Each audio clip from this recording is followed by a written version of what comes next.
Hello friends, welcome to Rajlakshmi classes. आज हम पढ़ने जा रहे हैं important GK in Hindi MCQ. इसमें हम एमसीक्यू पढ़ेंगे जो कि इसमें महत्वपूर्ण कुछ 50 प्लस एमसीक्यू क्वेश्चन है जनरल नॉलेज के। जैसे कि पहला क्वेश्चन है, उत्तर गुप्त युग में जो विश्वविद्यालय प्रसिद्ध हो गया था वो कौन सा विश्वविद्यालय है? इसका आंसर है नालंदा विश्वविद्यालय। उत्तर गुप्त में जो विश्वविद्यालय प्रसिद्ध हो गया था वो नालंदा विश्वविद्यालय। इसका करेक्ट आंसर हो जाएगा सी, नालंदा विश्वविद्यालय। अगला क्वेश्चन है, भारतीय नेपोलियन की उपाधि किसे दी गई थी? इसका आंसर है समुद्रगुप्त। भारतीय नेपोलियन की उपाधि समुद्रगुप्त को दी गई। नेक्स्ट क्वेश्चन है, आयुर्वेद के वेद चिकित्सा का भगवान से मानते हैं। इसका आंसर है धन्वंतरी को। आयुर्वेद के वेद चिकित्सा का भगवान धन्वंतरी को माना जाता है। नेक्स्ट क्वेश्चन है, पहला ज्ञात गुप्त शासक कौन था? इसका आंसर है श्रीगुप्त। पहला ज्ञात गुप्त शासक कौन था? इसका आंसर है श्रीगुप्त। रोमन साम्राज्य के साथ भारत का व्यापार रोम पर किसके द्वारा आक्रमण के साथ समाप्त हो गया था? इसका आंसर है हुणों द्वारा। रोमन साम्राज्य के साथ भारत का व्यापार रोम पर हुणों द्वारा आक्रमण के साथ समाप्त हो गया था। अगला क्वेश्चन है, आर्यभट्ट और बराह मेहर के सुविख्यात नाम किसके युग के साथ संबंधित है? इसका आंसर हो जाएगा गुप्त वंश। इलाहाबाद के स्तंभ में किसकी उपलब्धियां उत्कीर्ण है? इसका आंसर हो जाएगा समुद्रगुप्त। इलाहाबाद के स्तंभ में समुद्रगुप्त की उपलब्धियां उत्कीर्ण है। अगला क्वेश्चन है, चीनी यात्री फाहियान किस गुप्त शासक के शासनकाल के दौरान भारत आया था? इसका करेक्ट आंसर हो जाएगा चंद्रगुप्त सेकंड। चीनी यात्री फाहियान चंद्रगुप्त सेकंड के गुप्त शासक के शासनकाल के दौरान भारत में आया था। अगला क्वेश्चन है, गुप्त शासकों के बारे में निम्न में से कौन सा कथन सही नहीं है? आपको इसमें 4 कथन दिए हुए हैं, इसमें से आपको यह दिखना है कि इसमें से कौन सा कथन सही नहीं है गुप्त शासकों के लिए। एक दिया है, उन्होंने मुख्यतः उत्तर तथा मध्य भारत के भागों पर शासन किया। सेकंड है, राजपद वंशागत था और सिंहासन सदा सबसे बड़े पुत्र को मिलता था। तीसरा था, न्याय प्रणाली हमेशा पहले की अपेक्षा बहुत अधिक विकसित थी। तीसरा, भूमि करों में वृद्धि हुई और व्यापार तथा वाणिज्य पर करों में कमी। इसका हमारे पास जो आंसर हो जाएगा बी है। इसमें ये हमको बताना है कि गुप्त शासकों के बारे में निम्न में से कौन सा कथन सही नहीं है। इसका हमारे पास जो बी ऑप्शन है ये कथन सही नहीं है, बाकी ये तो 3 ऑप्शन है ये कथन सही है। तो हमारे पास बी ऑप्शन है, राजपद वंशागत था और सिंहासन सदा सबसे बड़े पुत्रों को मिलता था। ये हमारा इसका आंसर करेक्ट है, इसलिए इसका आंसर हो जाएगा बी। नेक्स्ट क्वेश्चन है, कवि कालिदास किसके राज कवि थे? इसका आंसर हो जाएगा चंद्रगुप्त सेकंड। कवि कालिदास चंद्रगुप्त सेकंड के राज कवि थे। गुप्त युग का प्रवर्तक कौन था? इसका आंसर हो जाएगा श्रीगुप्त। गुप्त युग का प्रवर्तक श्रीगुप्त थे। गुप्त राजवंश किस लिए प्रसिद्ध था? इसका आंसर हो जाएगा कला और स्थापत्य के लिए। गुप्त राजवंश कला और स्थापत्य के लिए प्रसिद्ध था। अगला क्वेश्चन है, गुप्त शासकों की सरकारी भाषा थी कौन सी थी? इसका आंसर हो जाएगा संस्कृत। क्वेश्चन था, गुप्त शासकों की सरकारी भाषा कौन सी थी? उसका आंसर हो जाएगा डी, संस्कृत। संस्कृत भाषा थी। अगला क्वेश्चन है, गुप्त शासन के दौरान निम्नलिखित में से ऐसा व्यक्ति कौन था जो एक महान खगोल विज्ञानी तथा गणितज्ञ था? इसका आंसर हो जाएगा आर्यभट्ट।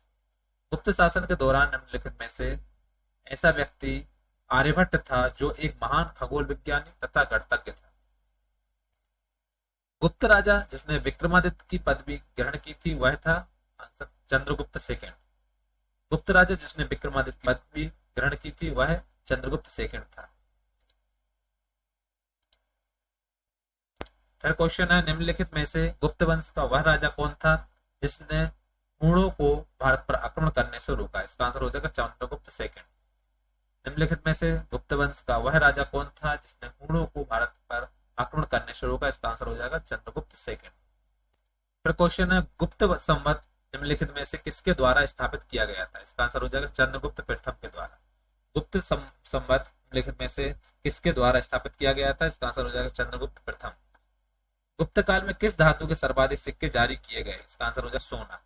गुप्त काल में सोना धातु के सर्वाधिक सिक्के जारी किए गए। चंद्रगुप्त सेकंड और किस नाम से जाना जाता था? चंद्रगुप्त सेकंड को और किस नाम से जाना जाता है? इसका आंसर हो जाएगा विक्रमादित्य। चंद्रगुप्त सेकंड को विक्रमादित्य के नाम से जाना जाता था। फिर क्वेश्चन है, निम्नलिखित में किनके सिक्के संगीत के प्रति उनका प्रेम दर्शाते हैं? इसका आंसर हो जाएगा गुप्तों के। गुप्तों के सिक्के संगीत के प्रति उनका प्रेम दर्शाते हैं। आपको इसमें 4 दिए हुए हैं, 4 में से आपको ये बताना है कौन के सिक्के संगीत के प्रति उनका प्रेम दर्शाते थे। इसका आंसर हो जाएगा गुप्तों के। अगला क्वेश्चन है, बाणभट्ट निम्नलिखित में से किस सम्राट के राज दरबारी कवि थे? इसका आंसर हो जाएगा हर्षवर्धन। बाणभट्ट निम्नलिखित में से हर्षवर्धन सम्राट के राज दरबारी कवि थे। हर्षवर्धन तथा अपनी धार्मिक सभा कहाँ किया करता था? इसका आंसर हो जाएगा प्रयाग में। हर्षवर्धन अपनी धार्मिक सभा प्रयाग में किया करता था। अगला क्वेश्चन है, एक महान रोमानी नाटक कांतबरी का लेखक कौन था? इसका आंसर हो जाएगा बाणभट्ट। एक महान रोमानी नाटक कांतबरी का लेखक कौन था? इसका आंसर हो जाएगा बाणभट्ट। निम्न में से किसकी रचना हर्षवर्धन ने नहीं की थी? इसका आंसर हो जाएगा हर्षचरित। आपको 4 ऑप्शन दिए, इसमें से आपको ये बताना किसकी रचना हर्षवर्धन ने नहीं की थी। इसका आंसर हो जाएगा हर्षचरित। हर्षचरित की रचना हर्षवर्धन ने नहीं की थी। बाकी आपके पास बाकी जो आपके पास रत्नावली, प्रियदर्शिका, नागरत्न, ये तीनों की रचनाएं हर्षवर्धन ने की थी। हर्षचरित हर्षवर्धन ने नहीं की थी। इसका आंसर हो जाएगा ए हर्षवर्धन। हर्ष द्वारा आयोजित कन्नौज सभा किसके सम्मान में की गई थी? इसका आंसर हो जाएगा हुयेन सांग। हुयेन सांग के द्वारा कन्नौज सभा सम्मानित की गई थी। फिर हमारे पास क्वेश्चन है, वायुमंडलीय दाब मापने का पैमाना है। इसका आंसर हो जाएगा बैरोमीटर। आपको 4 मीटर दिए, इसमें से आपको ये बताना है वायुमंडलीय दाब मापने का पैमाना कौन सा है। इसका आंसर हो जाएगा बैरोमीटर। अमीबा में कुल कितने सेल या कोशिकाएं होती हैं? इसका आंसर हो जाएगा 1। अमीबा एक कोशीय जीव है, इसलिए अमीबा में कुल कितने सेल या कोशिका होती है? इसका आंसर हो जाएगा 1। फिर क्वेश्चन है, नागालैंड भारत का विधिवत राज्य कब बना? इसका आंसर हो जाएगा 1963 ईस्वी में। नागालैंड भारत का विधिवत राज्य 1963 ईस्वी में बना। फिर क्वेश्चन है, उत्तर पूर्व सीमांत रेलवे में सबसे बड़ा रेलवे स्टेशन है। इसका आंसर हो जाएगा मालीगांव। उत्तर पूर्व सीमांत रेलवे में सबसे बड़ा रेलवे स्टेशन मालीगांव है। मुख्यमंत्री की नियुक्ति कौन करता है? इसका आंसर हो जाएगा राज्यपाल। मुख्यमंत्री की नियुक्ति राज्यपाल करता है।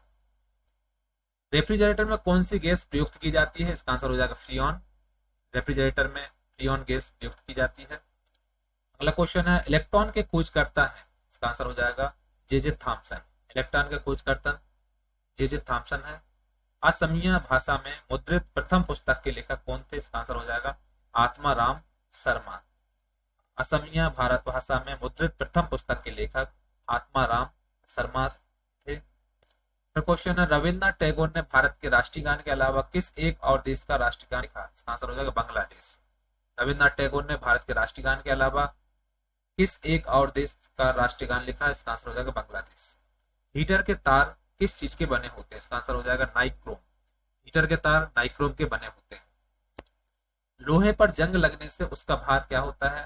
इसका आंसर हो जाएगा बढ़ता है। लोहे पर जंग लगने से उसका भार बढ़ता है। विश्व का सबसे बड़ा नदी द्वीप माजुली असम के किस राज्य जिले में स्थित है? इसका आंसर हो जाएगा पातालपुरी। विश्व का सबसे बड़ा नदी द्वीप माजुली, इसका नाम माजुली है, असम के पातालपुरी जिले में स्थित है। ध्वनि की चाल अधिकतम किसमें होती है? इसका आंसर हो जाएगा स्टील में। ध्वनि की चाल अधिकतम स्टील में होती है। किसे भविष्य की धातु कहा जाता है? इसका आंसर हो जाएगा टाइटेनियम। टाइटेनियम को भविष्य की धातु कहा जाता है। कौन सा तत्व स्वतंत्र अवस्था में पाया जाता है? इसका आंसर हो जाएगा सल्फर। फिर क्वेश्चन है, दिल्ली की सुल्तान रजिया सुल्तान किसकी पुत्री थी? इसका आंसर हो जाएगा शम्स उद दिन इल्तुतमिश। दिल्ली की सुल्तान रजिया सुल्तान शम्स उद दिन इल्तुतमिश की पुत्री थी। मंदिरों को की पुण्य भूमि भारत के किस राज्य को कहा जाता है? इसका आंसर हो जाएगा तमिलनाडु। मंदिरों की पुण्य भूमि भारत के तमिलनाडु राज्य को कहा जाता है। महाराष्ट्र के प्रथम मुख्यमंत्री कौन थे? इसका आंसर हो जाएगा वाई बी चौहान। महाराष्ट्र के प्रथम मुख्यमंत्री वाई बी चौहान थे। भारत का मैनचेस्टर किसे कहा जाता है? इसका आंसर हो जाएगा अहमदाबाद। भारत का मैनचेस्टर अहमदाबाद को कहा जाता है।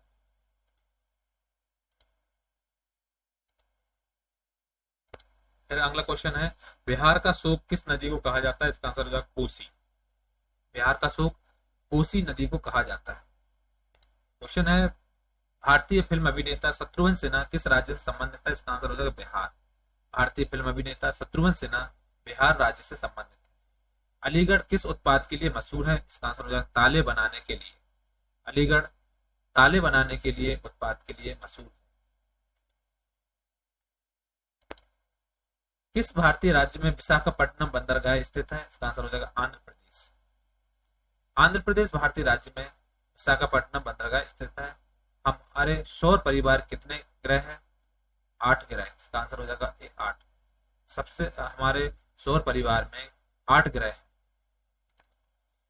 भारतीय की डीजल इंजन विनिर्माण इकाई डीजल लोकोमोटिव वर्क्स कहाँ स्थित है? इसका आंसर हो जाएगा वाराणसी। भारत की डीजल इंजन विनिर्माण इकाई डीजल लोकोमोटिव वर्क्स वाराणसी में स्थित है। इस तरीके से हमारे जनरल नॉलेज के सामान्य ज्ञान के टॉप 50 प्लस क्वेश्चन कंप्लीट होते हैं। इस तरीके और वीडियो देखने के लिए आप चैनल को सब्सक्राइब करें, लाइक करें और शेयर करें।